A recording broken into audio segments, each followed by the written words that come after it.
Hello दोस्तों, स्वागत है आप सभी का आपके अपने परिवार दीक्षित एजुकेशन अड्डा पर। दोस्तों कैसे हैं आप सभी। उम्मीद करता हूं आप सभी बढ़िया होंगे और अपनी पढ़ाई को कंटिन्यू कर रहे होंगे। दोस्तों एक बार फिर हाजिर हो चुका हूं दूसरी सीरीज लेकर। जी हाँ दोस्तों, अगर आपका भविष्य में कोई सा भी एक दिवसीय एग्जाम है, अगर आप एसएससी का कोई एग्जाम देने वाले हो, दिल्ली पुलिस कांस्टेबल का एग्जाम देने वाले हो, यूपी ट्रिपल एससी पैट या यूपी पुलिस कांस्टेबल, आपका कोई सा भी एक दिवसीय एग्जाम है, तो ये सीरीज आपकी परीक्षा के लिए रामबाण का काम करेगी। सारे सवाल आपको अपनी परीक्षा में हूबहू देखने को मिलने वाले हैं। यहाँ पर दोस्तों हम करंट अफेयर और स्टैटिक जीके और लूसेंट का निचोड़ यहाँ पर हम आपको बता रहे हैं। सारे सवालों को आप अपनी कॉपी के अंदर नोट करते चलिएगा। चलिए शुरू करते हैं आज की क्लास। देखते हैं आज के कुछ महत्वपूर्ण सवाल। हमसे पहला सवाल पूछा गया कि शांति स्वरूप भटनागर पुरस्कार किस क्षेत्र में दिया जाता है। मोस्ट रिपीटेड सवाल है एसएससी का।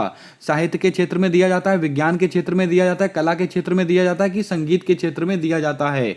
दोस्तों आपको बता दें, शांति स्वरूप भटनागर पुरस्कार ये किस क्षेत्र में दिया जाता है। ये दोस्तों विज्ञान के क्षेत्र में दिया जाता है। तो आपका राइट आंसर क्या हो जाएगा, ऑप्शन नंबर बी। अब दोस्तों अगर आपसे क्वेश्चन पूछ ले इसकी शुरुआत कब से हुई थी, तो आप इसको नोट करके रखेंगे 1958 से दोस्तों इसकी शुरुआत हुई थी, शांति स्वरूप भटनागर पुरस्कार की शुरुआत है। और दोस्तों विज्ञान के क्षेत्र में एक बहुत ही फेमस पुरस्कार और दिया जाता है, इसको कहते हैं कलिंग पुरस्कार। कौन सा दोस्तों, कलिंग पुरस्कार।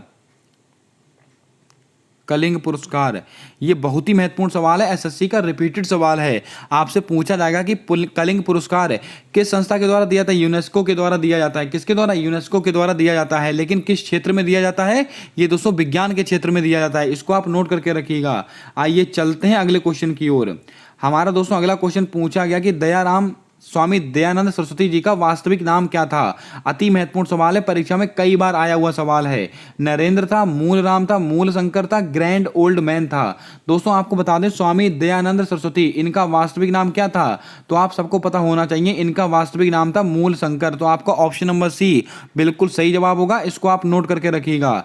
अब दोस्तों स्वामी दयानंद सरस्वती जी से कुछ महत्वपूर्ण चीजें मैं आपको बताता हूं। अगर आपसे क्वेश्चन पूछा जाए कि इन्होंने किस समाज की स्थापना की थी, तो आपको याद होगा 1875। इन्होंने कौन से समाज की स्थापना की थी, आर्य समाज की स्थापना की थी। कौन से, आर्य समाज। तो आपसे कई बार सवाल पूछा जाता है कि आर्य समाज की स्थापना किसके द्वारा की गई, स्वामी दयानंद सरस्वती जी के द्वारा की गई। और दोस्तों इनकी एक रचना है सत्यार्थ प्रकाश। कौन सी, सत्यार्थ प्रकाश। ये सत्यार्थ प्रकाश किसकी रचना है, ये स्वामी दयानंद सरस्वती जी की रचना है। और दोस्तों एक नारा दिया था, वेदों की ओर लौटो। कौन सा, वेदों की ओर लौटो। ये किसका नारा दिया है, ये दोस्तों नारा दिया है स्वामी दयानंद सरस्वती जी ने। दोस्तों सवाल एक है, मैंने यहां से आपको 4 से 5 सवाल बताए हैं जो परीक्षाओं में पूछे जाते हैं। इनको आप नोट करके रखिएगा। दोस्तों आपको याद होगा ग्रैंड ओल्ड मैन, ये दोस्तों कौन है, ये दादा भाई नौरोजी। इनको किस नाम से जाना जाता है, ग्रैंड ओल्ड मैन के नाम से जाना जाता है। इसको भी आप थोड़ा याद रखें। आइए चलते हैं अगले क्वेश्चन की ओर। गुरुमुखी भाषा किसके द्वारा दी गई थी, गुरु गोविंद सिंह के द्वारा, गुरु अर्जन देव के द्वारा, गुरु अंगद देव के द्वारा, गुरु रामदास के द्वारा। बहुत ही कंफ्यूजिंग वाला सवाल है और परीक्षा में बहुत बार आता है और दोस्तों बच्चे गलत कर देते हैं। सारे सवाल मैं आपको यहां से नोट कराता हूं, एक भी सवाल मिस मत कीजिएगा, नोट कर लीजिएगा अपनी कॉपी के अंदर। दोस्तों जो गुरुमुखी भाषा है वो किसके द्वारा दी गई थी, ये भाषा दी गई थी गुरु अंगद देव के द्वारा। तो आपको ऑप्शन नंबर सी बिल्कुल सही जवाब होगा। इसको आप ध्यान में रखें। अब दोस्तों कुछ महत्वपूर्ण फैक्ट मैं आपको यहां से और बताता हूं। अगर आपसे क्वेश्चन पूछा जाए सिक्कों के 5वें गुरु, दोस्तों जो सिक्कों के 5वें गुरु कौन थे, सिक्कों के 5th गुरु कौन थे, गुरु अर्जन देव। और परीक्षा में कई बार परीक्षा में सवाल पूछा जाता है कि जहांगीर ने सिक्कों के 5वें गुरु को दोस्तों फांसी दी थी। कौन से गुरु थे वो, गुरु अर्जन देव। इसको आप नोट करके रखें। किसने फांसी दी थी, जहांगीर ने इनको फांसी दी थी। जहांगीर ने इनको फांसी दी थी, जो सिक्कों के 5वें गुरु थे। तो एक सवाल आपसे ऐसे ही पूछता है कि सिक्कों के 5वें गुरु कौन है, गुरु अर्जन देव। इनको फांसी किसने दी, जहांगीर ने दी। अब दोस्तों गुरुमुखी भाषा किसके द्वारा दी गई थी, गुरु अंगद देव। दोस्तों ये गुरु रामदास, ये क्यों महत्वपूर्ण है, दोस्तों आपको बता दें अकबर, अगर क्वेश्चन पूछा जाए कि अकबर किस सिख गुरु किससे प्रभावित था, तो आप दोस्तों आंसर देंगे गुरु रामदास। अकबर जो था गुरु रामदास से ज्यादा प्रभावित था। इसको आप नोट करके रखिएगा। अब दोस्तों और क्या महत्वपूर्ण है हमारे लिए, तो दोस्तों आपको नोट करके रखना है। आपसे सवाल पूछा है कि खालसा पंथ की स्थापना किसने की। यह सवाल भी कई बार परीक्षा में आया है। खालसा पंथ की स्थापना किसने की थी, गुरु गोविंद सिंह। खालसा पंथ, खालसा पंथ, खालसा पंथ की स्थापना किसने की, ये दोस्तों की थी गुरु गोविंद सिंह जी ने की थी। और एक सवाल और पूछा जाता है कि लंगर सिस्टम, कौन सा दोस्तों, लंगर सिस्टम, ये लंगर सिस्टम किसके द्वारा शुरू किया गया था? ये लंगर सिस्टम शुरू किया गया था गुरु नानक देव के द्वारा, गुरु नानक देव। दोस्तों आप सवाल देख सकते हैं, सारे सवाल मैंने आपको दोस्तों बिल्कुल लूसेंट और एनसीईआरटी के बताए हैं। सारे सवाल आप नोट करके रखिएगा। एक बार फिर से रिपीट कर देता हूं सारे सवाल। गुरुमुखी भाषा किसके द्वारा दी गई? ये दोस्तों भाषा दी गई है गुरु अंगद देव। और सिखों के जो 5वें गुरु थे गुरु अर्जन देव, इनको दोस्तों फांसी किसने दी थी? जहांगीर ने दी थी। और खालसा पंथ की स्थापना किसने की है? गुरु गोविंद सिंह। और गुरु रामदास दोस्तों कौन थे? तो आपको याद होगा अकबर दोस्तों किस सिख गुरु से प्रभावित थे? गुरु रामदास। और लंगर सिस्टम किसने शुरू किया? गुरु नानक देव। उम्मीद करता हूं आपने जितने सवाल मैंने बताए सारे नोट कर लिए होंगे। चलिए बढ़ते हैं अगले क्वेश्चन की ओर। अगला क्वेश्चन हमसे पूछा गया कि बंगाल के पहले गवर्नर जनरल कौन थे? ये वो सवाल है दोस्तों जो बच्चों को बहुत कंफ्यूज करता है और परीक्षा में आता ही आता है। दोस्तों अगर आपसे क्वेश्चन पूछा जाए कि बंगाल के पहले गवर्नर जनरल कौन थे, तो आप नोट करके रखिएगा बंगाल के जो पहले गवर्नर जनरल थे वो थे वारेंग हेस्टिंग्स। तो आपका ऑप्शन नंबर बी बिल्कुल राइट आंसर होगा, इसको आप ध्यान में रखें। अगर आपसे सवाल ऐसा पूछा जाए कि बंगाल के माफ कीजिएगा भारत के पहले गवर्नर जनरल, तो विलियम बेंटिक आपका राइट आंसर होगा। भारत के फर्स्ट गवर्नर जनरल, भारत के पहले गवर्नर जनरल कौन थे? ये विलियम बेंटिक थे। लेकिन बंगाल के पहले गवर्नर जनरल कौन थे? तो आप कहेंगे वारेंग हेस्टिंग। अगर आपसे क्वेश्चन पूछा जाए कि बंगाल की केवल गवर्नर, अगर आपसे क्वेश्चन ऐसे पूछे कि बंगाल के गवर्नर कौन थे, केवल गवर्नर पूछे, तो आप आंसर देंगे रॉबर्ट क्लाइव। ये वो सवाल है जो दोस्तों आपको कंफ्यूज करता है। अब एक सवाल और पूछा जाता है दोस्तों लॉर्ड कैनिंग से। तो दोस्तों आपको याद रखना है भारत के अंतिम गवर्नर जनरल और पहले वायसराय कौन थे? तो लॉर्ड कैनिंग आपका राइट आंसर होगा। ये फर्स्ट वायसराय थे भारत के, वायसराय।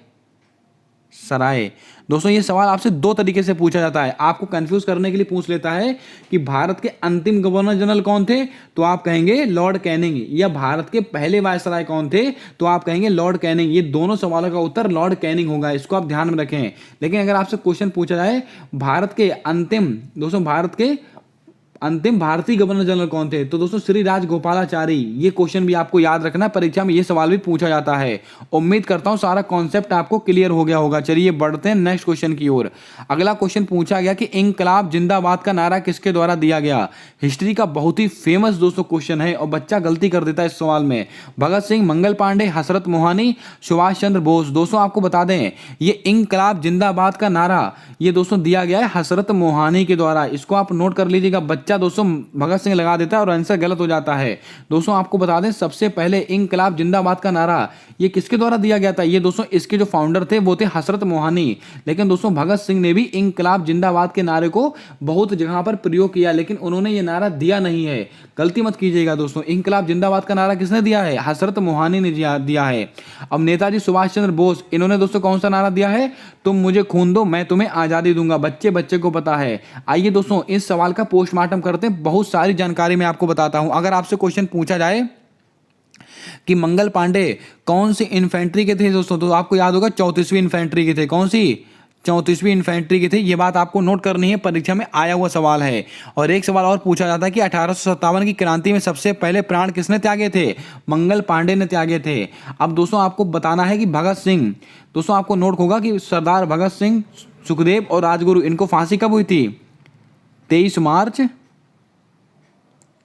1931 को फांसी हुई थी। ये सवाल भी आपको ध्यान में रखना है, परीक्षा में आया हुआ सवाल है। अब दोस्तों बात करते हैं नेताजी सुभाष चंद्र बोस को लेकर है। इन्होंने क्या किया था? फॉरवर्ड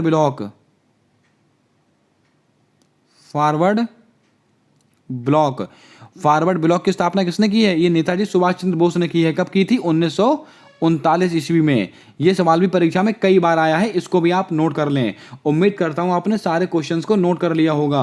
अगर क्लास को पहली बार देख रहे हो तो क्लास को लाइक कर देना, चैनल पर नए हो तो चैनल को सब्सक्राइब कर बेल वाला आइकन ध्यान से दबा लेना, ताकि आने वाली सारी क्लासेस के अपडेट्स आप तक आसानी से पहुंचते रहें। और अपने दोस्तों तक जरूर क्लास शेयर कर देना जिसका भी कोई सा भी एक दिवसीय एग्जाम है। सारे एग्जाम को ध्यान में रखकर ये क्लास आपके लिए तैयार की गई है। आइए चलते हैं अगले क्वेश्चन की ओर। हमारा अगला क्वेश्चन हमसे पूछा गया कि महात्मा गांधी ने भूख हड़ताल को अपना हथियार कब बनाया था? यानी कि दोस्तों महात्मा गांधी ने सबसे पहले भूख हड़ताल कब की थी? 1917, 1918, 1919, 1920। ये चारों डेटे हमारे लिए बहुत ही महत्वपूर्ण डेटे हैं। दोस्तों आपको बता दें, महात्मा गांधी जी ने जो भूख हड़ताल इसको दोस्तों अपना हथियार कब बनाया था? ये 1918 में बनाया था। और 1918 में दोस्तों किस आंदोलन के दौरान? तो आपको नोट करना, खेड़ा आंदोलन।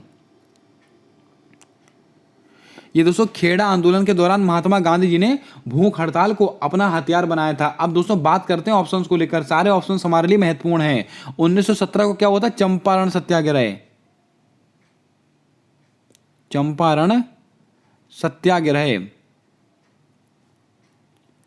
चंपारण सत्याग्रह कब हुआ था? ये 1917 में हुआ था, जो कि दोस्तों नील की खेती के विरोध से संबंधित था, आपको याद होगा। और एक सवाल दोस्तों और डीप पूछा जाता है कि चंपारण सत्याग्रह में महात्मा गांधी जी को किसने आमंत्रित किया था? तो राजकुमार शुक्ला। इसको आप नोट कर लेना। कौन थे दोस्तों? राजकुमार शुक्ला, आर के शुक्ला। इनको आर के शुक्ला भी दोस्तों बोल देते हैं, इसको भी आप ध्यान में रखें। इन्होंने दोस्तों आमंत्रित किया था महात्मा गांधी जी को। 1919 में दोस्तों 2 से 3 चीजें हुई हैं, तीनों चीजें आपको नोट करनी है। नोट कीजिएगा, मैं बोलते चल रहा हूं। जलियांवाला बाग हत्याकांड कब हुआ था? 1919। पूरी डेट क्या है? 13 अप्रैल 1919 को। और दोस्तों मॉन्टेग्यू चैम्सफोर्ड अधिनियम कब का है? 1919। और दोस्तों रोलैक्ट एक्ट ये कब आया? ये भी 1919 में आया। और 1920 का क्या है? असहयोग आंदोलन है, तो आप सबको पता होगा। आइए चलते हैं अगले क्वेश्चन की ओर। अगला क्वेश्चन हमसे पूछा गया कि हैदराबाद में 4 मीनार का निर्माण किसने कराया था? मोहम्मद अली जिन्ना ने कराया, कुली कुतुब शाह ने कराया, खान अब्दुल गफ्फार खान ने कराया, निजाम ने कराया? दोस्तों आपको बता दें, हैदराबाद में जो चार मीनार है इसका निर्माण किसने कराया था? ये दोस्तों कुली कुतुब शाह ने कराया। तो आपका ऑप्शन नंबर बी बिल्कुल सही जवाब होगा, इसको आप ध्यान में रखें। सबसे पहला सवाल तो यही आपसे पूछ लिया जाता है कि 4 मीनार कहां पर स्थित है, तो आप बोलेंगे हैदराबाद में स्थित है। अब इसका निर्माण किसने कराया? कुली कुतुब शाह ने कराया। अगर क्वेश्चन पूछा जाए कि इसका दोस्तों 4 मीनार की स्थापना कब हुई थी, यह भी परीक्षा में आ सकता है। 1591 एडी में, 1591 एडी में हुई थी इसकी स्थापना। इसको भी आप थोड़ा याद रखें, परीक्षा में आया हुआ सवाल है। अब दोस्तों कुछ महत्वपूर्ण फैक्ट मैं आपको और बताता हूं। दोस्तों आपको याद होगा ऑपरेशन पोलो 1948 कब का है? ऑपरेशन पोलो 1948 कहां से संबंधित है? ये हैदराबाद से संबंधित है। खान अब्दुल गफ्फार खान, इनका संबंध किससे है? तो दोस्तों आपको याद होगा, इनको सीमांत गांधी के नाम से जाना जाता है। कौन से गांधी हैं ये? सीमांत गांधी। सीमांत गांधी के नाम से किसको जानते हैं? ये खान अब्दुल गफ्फार खान। और ये किस दल से संबंधित है? लाल कुर्ती दल। सवाल नोट कर लीजिएगा, परीक्षा में आया हुआ सवाल है। चलिए बढ़ते हैं अगले क्वेश्चन की ओर। अशोक के शिलालेख कितनी भाषाओं में लिखे हुए थे? 7 भाषा, 6 भाषा, 5 भाषा, 4 भाषा? दोस्तों आपको बता दें, अशोक के जो शिलालेख थे वो दोस्तों 6 भाषाओं में लिखे हुए थे। तो आपका ऑप्शन नंबर बी बिल्कुल सही जवाब होगा, इसको आप नोट कर लें। बहुत ही अच्छा सवाल है, परीक्षा में पूछा गया सवाल है। एक सवाल बहुत रिपीट होता है कि अशोक का जो कलिंग युद्ध है वो दोस्तों उसका उल्लेख कौन से शिलालेख में है? वो दोस्तों 13वें शिलालेख में है। कौन से?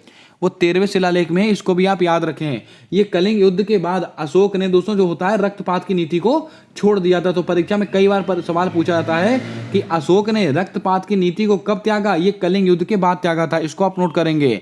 अगला सवाल, जय जवान जय किसान जय विज्ञान का नारा किसके द्वारा दिया गया? बहुत ही कंफ्यूजिंग भरा सवाल है और दोस्तों बच्चा गलत कर देता है। लाल बहादुर शास्त्री, अटल बिहारी वाजपेयी, महात्मा गांधी, सरदार वल्लभ भाई पटेल। मैं सब जानता हूं दोस्तों, आपको इन दोनों ऑप्शन में कोई कंफ्यूजन नहीं होगा। कंफ्यूजन होता है इन 2 ऑप्शंस में। आपका दोस्तों कंफ्यूजन दूर कर देता हूं। अगर आपसे क्वेश्चन पूछा जाए कि जय जवान जय किसान जय विज्ञान, इसका नारा किसने दिया? ये दिया था अटल बिहारी वाजपेयी जी ने। पहले ये नारा क्या था? जय जवान जय किसान। पहले नारा था जय जवान जय किसान। किसने बोला था? ये बोला था लाल बहादुर शास्त्री जी ने बोला था। लेकिन इसमें जय विज्ञान दोस्तों किसने जोड़ा है? ये अटल बिहारी वाजपेयी जी ने जोड़ा है। दोस्तों प्रधानमंत्री नरेंद्र मोदी ने भी दोस्तों इसके अंदर कुछ जोड़ा है। जल्दी से बताएं, प्रधानमंत्री नरेंद्र मोदी जी के द्वारा दोस्तों इसके आगे और क्या जोड़ा गया है? कि जय जवान जय विज्ञान, जय जवान जय किसान जय विज्ञान। और दोस्तों इसके आगे और क्या जोड़ा है? इसका जवाब आप कमेंट करके बताइएगा अगर आपको याद हो। चलिए बढ़ते हैं अगले क्वेश्चन की ओर। अगला क्वेश्चन पूछा गया कि फीफा का मुख्यालय कहां पर स्थित है? अच्छा सवाल है, परीक्षा में आ सकता है। अंतरराष्ट्रीय संस्थाओं से सवाल बनते हैं आपकी परीक्षाओं में। दुबई, लियोन, ज्यूरिक, इलुशान है। यहां पर 4 बहुत ही महत्वपूर्ण दोस्तों मैंने यहां पर मुख्यालय लिखे हैं, चारों मैं आपको बताऊंगा। दोस्तों फीफा का जो मुख्यालय है वो कहां पर स्थित है? तो आप नोट कीजिएगा, ये ज्यूरिक में स्थित है। तो आपका ऑप्शन नंबर सी बिल्कुल सही जवाब होगा, इसको आप नोट करें। और दोस्तों आपको बता दें फीफा की स्थापना कब हुई थी? फीफा की स्थापना हुई थी 4 ईस्वी में। ये सवाल भी आपको याद रखना है। अब दोस्तों आपको याद होगा, बात करते हैं दुबई को लेकर।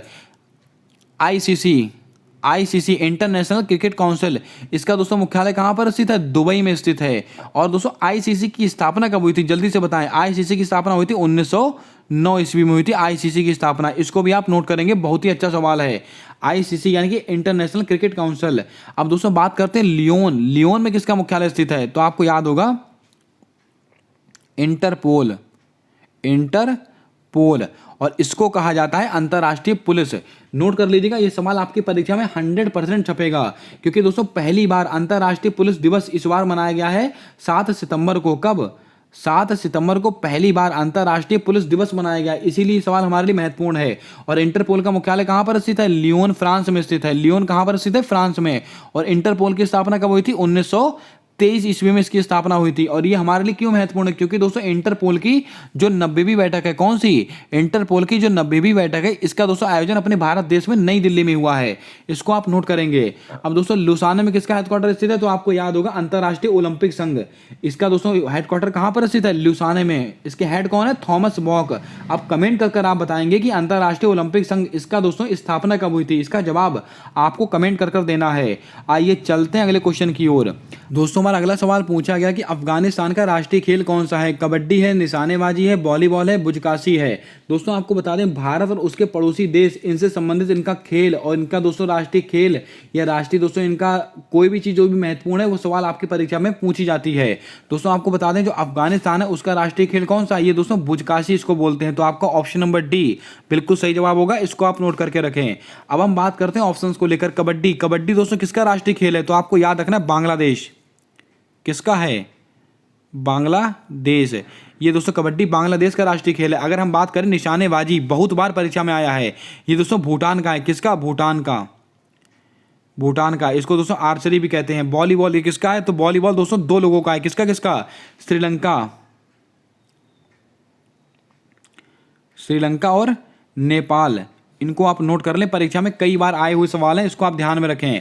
और दोस्तों आपको बता दें, चीन का राष्ट्रीय खेल कौन सा है? तो दोस्तों यहां पर इसको कहते हैं पिंग पोंग, यानी कि दोस्तों इसको टेबल टेनिस के नाम से जाना जाता है। टेबल टेनिस दोस्तों कहां का राष्ट्रीय खेल है? चीन का। इसको आप नोट करके रखें, परीक्षा में यहां से सवाल जरूर बनेगा। चलिए बढ़ते हैं अगले क्वेश्चन की ओर। अगला क्वेश्चन पूछा गया कि दादा साहेब फाल्के अवार्ड की स्थापना कब हुई थी? अति महत्वपूर्ण सवाल है, परीक्षा के लिए लल्लन टॉप सवाल रहेगा। 1956, 1969, 1989, 1962। दोस्तों आपको बता दें, दादा साहेब फाल्के पुरस्कार, इसकी शुरुआत कब हुई थी? इसकी शुरुआत हुई थी 1969 ईस्वी में। तो आपका ऑप्शन नंबर बी बिल्कुल सही जवाब होगा। इसको आप ध्यान में रखें। अब दोस्तों 1969 से दोस्तों एक चीज आपको याद आ रही होगी, एक और बहुत ही महत्वपूर्ण स्थापना दिवस निकल कर आता है यहीं से, 15 अगस्त 1969। इसको दोस्तों किसकी स्थापना हुई थी? तो दोस्तों आपको याद होगा, इसको दोस्तों इसरो की स्थापना हुई थी। किसकी? इसरो की स्थापना हुई थी। और इसरो का हेडक्वार्टर कहां पर स्थित है? बेंगलुरु में स्थित है। कहां पर स्थित है? बेंगलुरु में इसका हेडक्वार्टर स्थित है। आपको याद होगा, ये वो सवाल है जो दोस्तों आपको नंबर दिलाएंगे। और इसरो के वर्तमान में अध्यक्ष कौन है? एस सोमनाथ। इसको भी आप नोट करके रखेंगे, बहुत ही महत्वपूर्ण सवाल है। अब दोस्तों आपको याद होगा डीआरडीओ की स्थापना दोस्तों कब हुई थी? 1948 में हुई थी डीआरडीओ की स्थापना। लेकिन माफ कीजिएगा, 1958 में डीआरडीओ की स्थापना हुई थी। अब दोस्तों डीआरडीओ के वर्तमान में हेड कौन है? इसका जवाब आपको कमेंट कर देना है। जितने सवाल मैंने आपसे पूछे हैं, सारे जवाब आपको कमेंट कर देने हैं, ताकि दोस्तों आपको ये सवाल 100% श्योर हो जाएं, आपको याद हो जाएं।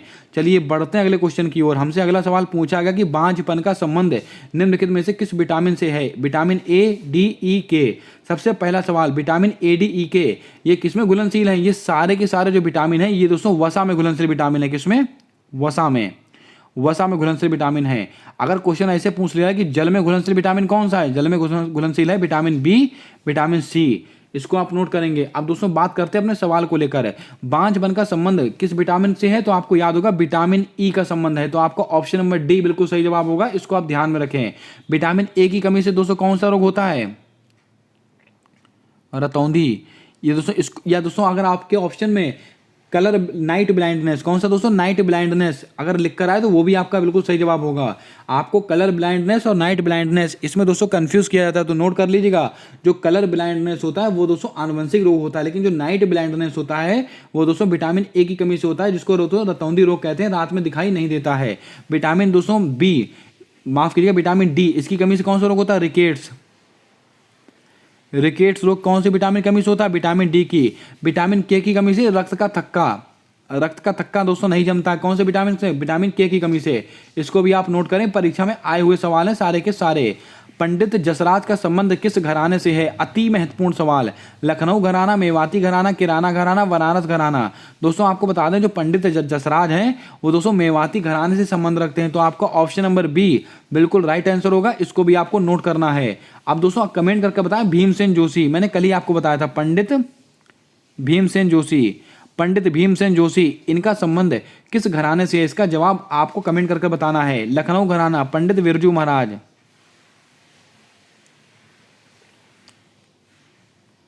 पंडित बिरजू महाराज का संबंध किससे है, ये दोस्तों लखनऊ घराने से संबंधित हैं। अगला सवाल, भूमि सुधार का उल्लेख किस अनुसूची में किया गया, अनुसूची 8, अनुसूची 9, अनुसूची 10, अनुसूची 11। दोस्तों आपको बता दें भूमि सुधार, इसका उल्लेख अनुसूची 9 में किया गया है, तो आपका ऑप्शन नंबर डी बिल्कुल सही जवाब होगा। इसको आप ध्यान में रखें। और दोस्तों कौन सा संविधान संशोधन है, 51वां संविधान संशोधन, माफ कीजिएगा 1951 का है, मैं क्या बोल रहा हूँ दोस्तों। भूमि सुधार से संबंधित कौन सा दोस्तों, ये 1900 पहला संविधान संशोधन, कौन सा, फर्स्ट, पहला कॉन्स्टिट्यूशन अमेंडमेंट है ये, इसको आप नोट करेंगे। दोस्तों अगर आपसे सवाल पूछा जाए कि भूमि सुधार का उल्लेख किस अनुसूची में है, अनुसूची नंबर 9, कौन सा संविधान संशोधन है, पहला संविधान संशोधन। और पहला संविधान संशोधन कब हुआ था, 1951। तो सवाल दोस्तों आपसे कैसे भी पूछ सकता है, आपसे पूछ सकता है कि पहला संविधान संशोधन निम्नलिखित में से किससे संबंधित है, तो आप बोलेंगे 9वीं अनुसूची से संबंधित है। और कब का है, 1951 का है। दोस्तों 10वीं अनुसूची किससे संबंधित है, दल बदल, दल बदल। और कौन सा संविधान संशोधन है, ये दोस्तों 52वां कॉन्स्टिट्यूशन अमेंडमेंट है। इसको भी आप नोट करेंगे, बहुत ही अच्छा सवाल है, परीक्षा में आया हुआ सवाल है। अब दोस्तों अगर आपसे क्वेश्चन पूछ लिया जाए कि संविधान में 22 भाषाओं का उल्लेख किस अनुसूची में किया गया, अनुसूची नंबर 8 में किया गया। चलिए बढ़ते हैं अगले क्वेश्चन की ओर। हमारा अगला सवाल पूछा गया कि नई संसद भवन के वास्तुकार के रूप में किसे जाना जाता है। ये वो सवाल है जो दोस्तों आपको नंबर दिलाएगा और परीक्षा में आएगा ही आएगा। पिंगली वेंकैया, विमल पटेल, राम सुतार, इनमें से कोई नहीं। दोस्तों आपको बता दें जो नई संसद भवन, इसका नाम क्या रखा गया था, सेंट्रल विस्टा प्रोजेक्ट। आपको याद होगा किस कंपनी ने बनाया है, टाटा ने बनाया है। और दोस्तों आपको बता दें नई संसद भवन, इसके वास्तुकार कौन है, ये बिमल पटेल हैं। तो आपका ऑप्शन नंबर बी बिल्कुल राइट आंसर होगा। इसको आप नोट करके रखें। और दोस्तों इसके अंदर एक संगोल, ये संगोल दोस्तों स्थापित किया गया है नई संसद भवन के अंदर, नई पार्लियामेंट के अंदर। अब दोस्तों अगर आपसे क्वेश्चन पूछ लिया जाए ये किस वंश से संबंधित है, ये चोल वंश से संबंधित है। इसको भी आप नोट करेंगे, परीक्षा में आ सकता है सवाल। अब दोस्तों पिंगली वेंकैया, जो हमारा राष्ट्रीय ध्वज है उसकी जो रूपरेखा किसने तैयार की है, पिंगली वेंकैया। और जो हमारा राष्ट्रीय ध्वज है उसके दोस्तों अनुपात कितना, 3:2। इसको आप नोट करें, परीक्षा में आया हुआ सवाल है ये वाला। राम सुतार, बताइएगा दोस्तों ये राम सुतार दोस्तों किसके वास्तुकार हैं, तो दोस्तों आपको याद होगा स्टैचू ऑफ यूनिटी। दोस्तों किसकी प्रतिमा है, ये दोस्तों प्रतिमा है सरदार वल्लभ भाई पटेल की। और उसकी लंबाई कितनी है, 182 मीटर, माफ कीजिएगा 216 मीटर, 182 मीटर ही है दोस्तों, 182 मीटर है इसकी, 182 मीटर है किसकी, स्टैचू ऑफ यूनिटी की। और दोस्तों इसको बोला जाता है सरदार वल्लभ भाई पटेल जी की मूर्ति है। और दोस्तों इसके वास्तुकार कौन है, ये राम सुतार। ये सवाल परीक्षा में आया हुआ सवाल है, बहुत ही कंफ्यूज भरा सवाल है, नोट करके रखिएगा। चलिए बढ़ते हैं अगले सवाल की ओर। विश्व खुशहाली सूचकांक 2023 में भारत का कौन सा स्थान रहा है, 107वां, 126वां, 108वां, 138, केवल 38वां। दोस्तों आपको बता दें विश्व खुशहाली सूचकांक में भारत का कौन सा स्थान है, ये 126वां स्थान है। आपका ऑप्शन नंबर बी बिल्कुल सही जवाब होगा। इसको आप ध्यान में रखें। एक सवाल अगर आपसे पूछा जाए कि दोस्तों विश्व भुखमरी सूचकांक में कौन सा, भुखमरी सूचकांक 2023 में भारत का कौन सा स्थान है, तो दोस्तों आपको नोट करना है 107वां स्थान है। लेकिन आपकी जानकारी के लिए बता दें जो भुखमरी सूचकांक है उसका इंडेक्स अभी 2 से 3 दिन पहले चेंज हो चुका है। तो दोस्तों अब भारत का स्थान उसमें 111वां हो चुका है। इसको आप ध्यान में रखेंगे। आई थिंक दोस्तों इसको आप एक बार रीचेक कर लेंगे खुद से। 111वां है कि दोस्तों इसके 1-2 नंबर आगे पीछे, इसको आप एक बार रीचेक कर लेंगे। मुझे भी करंट में याद नहीं आ रहा, इसको आप रीचेक करेंगे। लेकिन 107वां स्थान था आज से 2-4 दिन पहले। तो दोस्तों आपसे 2-4 दिन वाला सवाल तो पूछेगा नहीं। तो दोस्तों आपसे अगर आपसे करंट वाला पूछे तो आप दोस्तों करंट वाला आंसर देंगे, पहले वाला पूछे तो आप पहले वाला आंसर देंगे। अगर हम बात करें 108वां स्थान दोस्तों, ये किसके अंदर है? चुनावी लोकतंत्र सूचकांक। चुनावी लोकतंत्र, अगर क्वेश्चन पूछे चुनावी लोकतंत्र सूचकांक भारत का कौन सा स्थान है? 108वां स्थान है। और लॉजिस्टिक परफॉर्मेंस इंडेक्स, इसको कहते हैं रसद, रसद प्रदर्शन। अगर क्वेश्चन ऐसे बने कि रसद प्रदर्शन सूचकांक भारत का स्थान कौन सा? 38वां स्थान है। अगला सवाल, वन्य जीव संरक्षण पुरस्कार 2023 किसको प्राप्त हुआ? डॉक्टर पैगी मोहन, आलिया मीर, सूर्यनाथ सिंह, अतुल कुमार। दोस्तों आपको बता दें जो वन्य जीव संरक्षण पुरस्कार है वो मिला है आलिया मीर को। आपका ऑप्शन नंबर बी बिल्कुल सही जवाब होगा। इसको आप ध्यान में रखें। ये वो सवाल है जो दोस्तों कहीं ना कहीं छुपे रहते हैं और परीक्षा में सीधा आपको देखने को मिलते हैं। इनको आप पढ़कर जाइएगा, 100% आपको सफलता मिलेगी।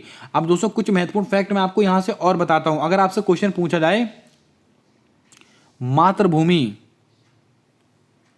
मातृभूमि बुक, मातृभूमि book of the year, book of the year, मातृभूमि बुक ऑफ द ईयर 2023 पुरस्कार किसको मिला? डॉक्टर पैगी मोहन को मिला। इसको आप नोट करेंगे।